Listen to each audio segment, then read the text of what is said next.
Minal aidin wal faizin, mohon maaf lahir dan batin, dan kembali lagi di pembahasan sepak bola. Ini dia.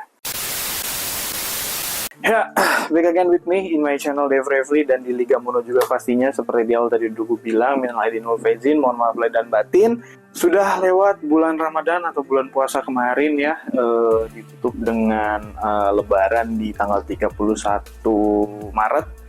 Yang dimana itu bertepatan juga di akhir pekan, yang dimana liga-liga di Eropa sudah main ya, terutama di La Liga, Serie A, Bundesliga, dan Eredivisie kalau gue nggak salah. Sementara di Premier League baru rampung di match tadi malam, di malam Jumat ya, antara Chelsea melawan Tottenham Hotspur, dan itu akan menjadi pembahasan di sini. So, gue mau mulai dari, karena di pertama itu yang main ada Arsenal sama Manchester United, ya gue pengen dari Arsenal dulu lah gitu.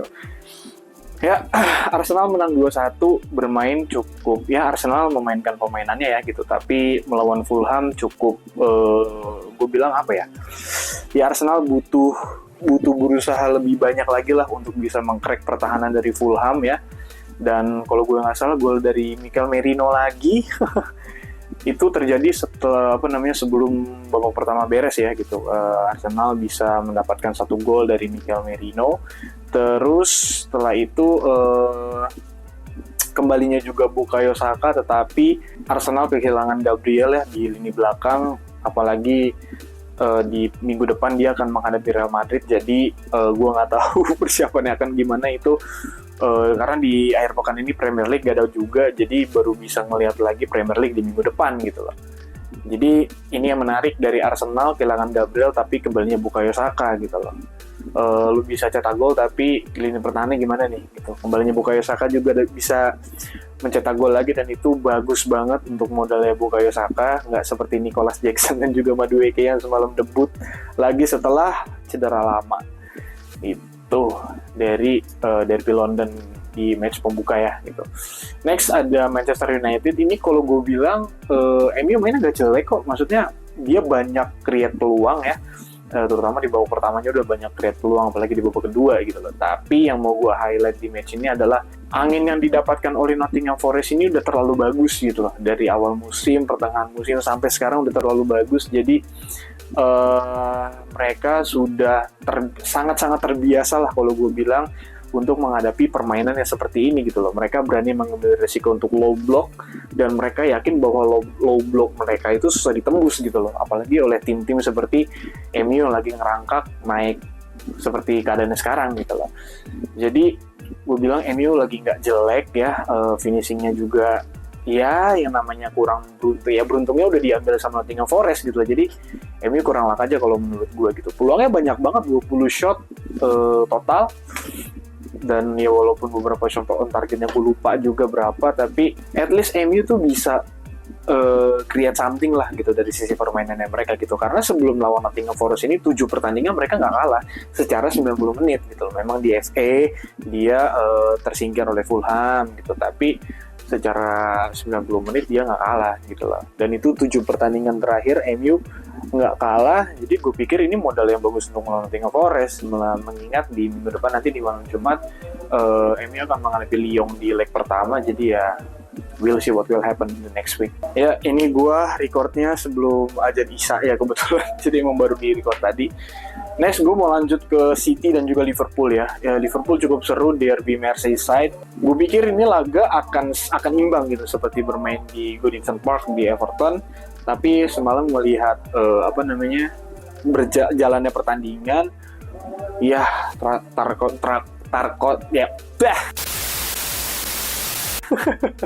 Tarkowski ya dia backnya Everton itu harusnya bisa dapat kartu merah lah gitu. Itu harusnya dapat kartu merah, dan PJMOL pun sudah resmi merilis bahwa ya itu memang pelanggaran yang harusnya mendapatkan hukuman kartu merah gitu, tapi nggak didapatkan oleh Everton. Dan sayangnya Everton pun udah dibantuin sama wasit pun nggak bisa mencuri gol lah dari Liverpool gitu. Walaupun di Beto ya di babak pertama itu dapat 1 tiang gitu. Kalau gol itu gue rasa jalannya pertandingan akan berbeda gitu lah dari Liverpool ini. Dan kemarin tuh sebelum international break lah, banyak perdebatan atau perbincangan mengenai Luis Diaz gitu loh.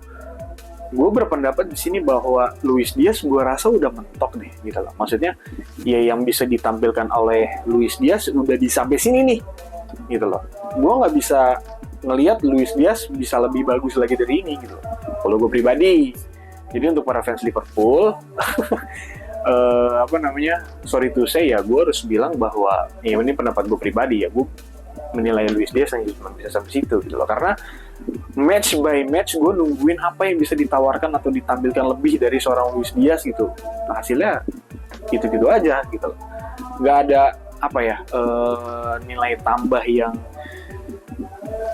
yang bisa ditampilkan lebih oleh Luis Diaz lah kasarnya gitu. Karena gue beberapa kali sempat dapat pertanyaan bahwa Luis Diaz gimana sih gitu dibandingkan Gakpo. Ya Gakpo masih muda gitu, Luis Diaz kan udah senior gitu loh. Memang di awal kedatangan di zaman Jurgen Klopp, wah ini pemain mengerikan gitu loh. Tapi mulai kesini kayaknya udah gitu-gitu aja gitu Luis Diaz. Terakhir bikin gol aja juga udah lama banget gitu kan. Tapi memang dia untuk narik pemain, buka ruang, menusuk memang oke.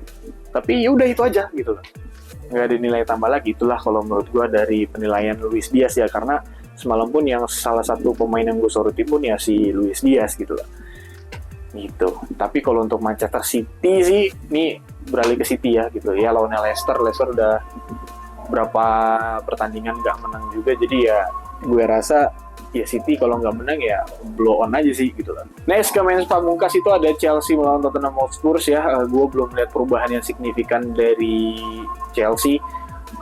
Ini murni keteledoran dari Spurs aja gitu loh, bisa yang mau meladeni cara permainan Chelsea gitu loh. Mungkin gue bilang sebagian besar klub-klub di Premier League sudah bisa ngebaca ya bagaimana Chelsea bermain, dan mereka juga udah bisa membuat Chelsea itu kesulitan untuk menerapkan sistem mereka. Tapi semalam lawan Spurs diladeni habis-habisan sama Spurs, sehingga Chelsea bisa mendapatkan space yang mereka mau gitu loh. Itu kritikan gue untuk Maresca. Jadi gue belum lihat perubahan yang signifikan. Itulah sistem yang diinginkan oleh Maresca, karena gue sempat baca tuh dulu waktu Chelsea lagi ada di tren yang bagus banget, menang-menang terus, itu Maresca bilang bahwa ya kita memang menang, tapi cara menang ini bukan cara menang yang gue inginkan gitu loh. Dan mungkin ini cara menang yang diinginkan oleh Maresca, tapi apakah bisa works? Ketemu menangnya baru lawan Leicester dan juga Spurs. Next match melawan klub dari Poland ya, di Conference League. Gue lupa nama klubnya apa, yang jelas kalau gue nggak salah dari Poland. Terus juga ketemu sama Brentford di next match week.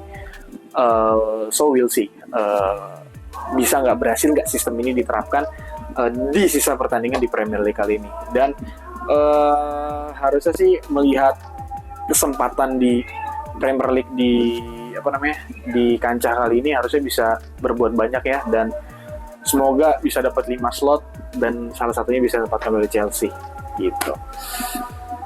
Mungkin segitu dulu rekapan gue untuk video kali ini untuk pembahasan Premier League, dan nanti ini kan tayang di hari Jumat, nanti di hari Senin mungkin akan ada rekapan tentang match-match dari liga lain.